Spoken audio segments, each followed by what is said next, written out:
ఓం గం గణపతయే నమ. ఓం శ్రీ గురుభ్యో నమ. శివానందలహరి 33వ శ్లోకం. నాలం వా సకృదేవ దేవ భవతః సేవా నతిర్వానుతిః పూజా వా స్మరణం కథాశ్రవణమప్యాలోకనం మాదృశాం స్వామి न स्थिरदेवतानुसरणायासेन किं लभ्यते का वा मुक्तिरितः कुतो भवति चेत् किं ప్రార్థనీయం సదా.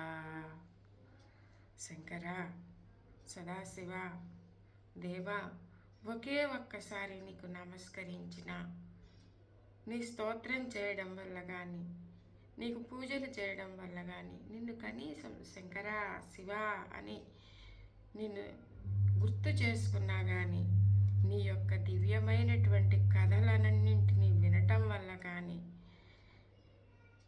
నిన్ను దర్శించటం వల్ల కానీ, నిన్ను చూడటం వల్ల కానీ, నిన్ను సేవించటం వల్ల కానీ మాకు మోక్షం వస్తుంది కదా శంకర.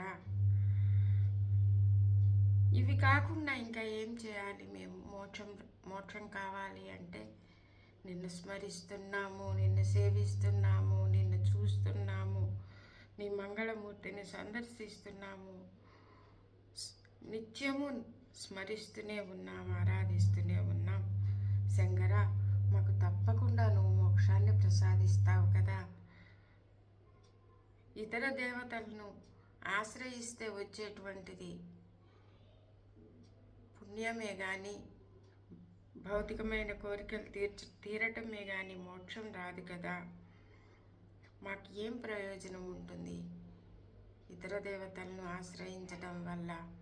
శంకర, మాకు ఇంతకు మించి, మోక్షానికి మించి కావలసినది ఏమీ లేదు శంకర. ఇహములో సౌఖ్యము, పరములో మోక్షాన్ని ప్రసాదిస్తావు నువ్వు.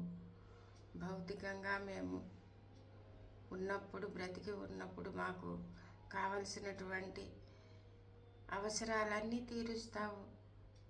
మరణించాక మోక్షాన్ని ప్రసాదిస్తావు కదా శంకర. మోక్షం అనేది మరణించక్కర్లేదు, బ్రతికుండగానే మోక్షాన్ని ప్రసాదిస్తావు శంకర నువ్వు.